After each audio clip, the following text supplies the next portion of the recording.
বুবলির ভক্তরা আসলেই উন্মাদ হয়ে গেছে। তারা জানে না কি করবে, কি ভাববে। আসলেই মনে হয় ওদের মাথায় কোনো গড়বড় দেখা দিয়েছে। কেননা এরা যা শুরু করেছে, মানে উন্মাদ হয়ে গেছে। এক কথায় উন্মাদ।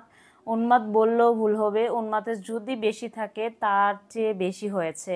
কেননা এত বড় রামছাগল, এত বড় গরু, ও বুবলি, মানে বুবলিকে পাত্তাই পাওয়া যাচ্ছে না। যে বুবলিকে আমরা চোখেই দেখতেছি না, সেই বুবলিকে নিয়ে সোলজার সিনেমার যে গেটআপ শাকিব খানের, সেই গেটআপের সাথে মিলিয়ে দিচ্ছে। ব্যাপারটা হাস্যকর না? মনে হচ্ছে কি সোলজার সিনেমার শুটিংয়ে মানে ফার্স্ট নায়িকা থাকছেন শবনম ইয়াসমিন বুবলি, তোদের বুবলিকে সাথে আর কখনো কোনো দিন সিনেমা করবে না মেগাস্টার শাকিব খান। এবং বুবলিকে যদি তোদের মেনেও নেয়, সেই বুবলির সাথে কখনোই সিনেমা করবে না মেগাস্টার শাকিব খান। অপবিশ্বাসের সাথেও করবে না। যে আমি অপবিশ্বাসের ভক্ত হয়ে বলছি এমন না, অপবিশ্বাসের সাথেও করবে না, বুবলির সাথেও করবে না। তাহলে তোরা যেভাবে মিলাচ্ছিস, যেভাবে মানাচ্ছিস, মনে হচ্ছে তোদের মানে রানীকে অন্যভাবে শাকিব খান করে নিয়েছে। সবটাই ভুল ধারণা, সবটাই গুজব। তোদের মতন গুজব আর তোদের মতো মূর্খ আর মনে হয় কোনো কিছু নেই।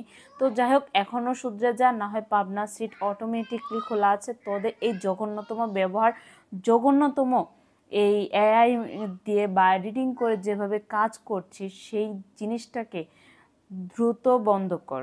না হয় তোদের যে কোন পরিণতি হতে পারে সেটা তোরাও জানিস না। তো যাই হোক, বুবলির ভক্তদেরকে একটা কথা বলতে চাই, দেখ, যেটা সত্য সেটা সত্যই থাকে, যেটা মিথ্যে সেটা মিথ্যেই থাকে। কখনো সত্যকে চাপা দেওয়া যায় না মিথ্যা দিয়ে, মিথ্যাকে চাপা দেওয়া যায় না সত্য দিয়ে। তো সত্যটা একদিন ঠিকই সবার সামনে বের হয়ে আসবে। অপু বিশ্বাসকে নিয়ে এখনো শাকিব খান সংসার করছে। তোরা যতই উপন্যাস উপহাস করিস না কেন, দেখ, যদি সংসার নাই করতো বা কোনো কিছু নাই করতো, অপু বিশ্বাস কখনোই সাকিবের পাশাপাশি কিংবা সাকিবের বাসায় মানে ফ্যামিলি টাইম কাটাতে পারতো না। তোদের বুবলিকে নিয়ে তো ভয়ে এক সাইডে যে টাইম কাটাতে হয়।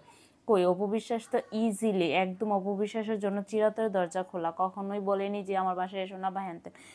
শাকিব খান নিজের মুখেই বলেছে যে তোদের মাসিকে বের করে দিয়েছে, ঘাড় ধরে বের করে দিয়েছে। এবং তোদের যে রানী, পরকীয়া রানী, ওই রানীর কথা বলিনি, পরকীয়া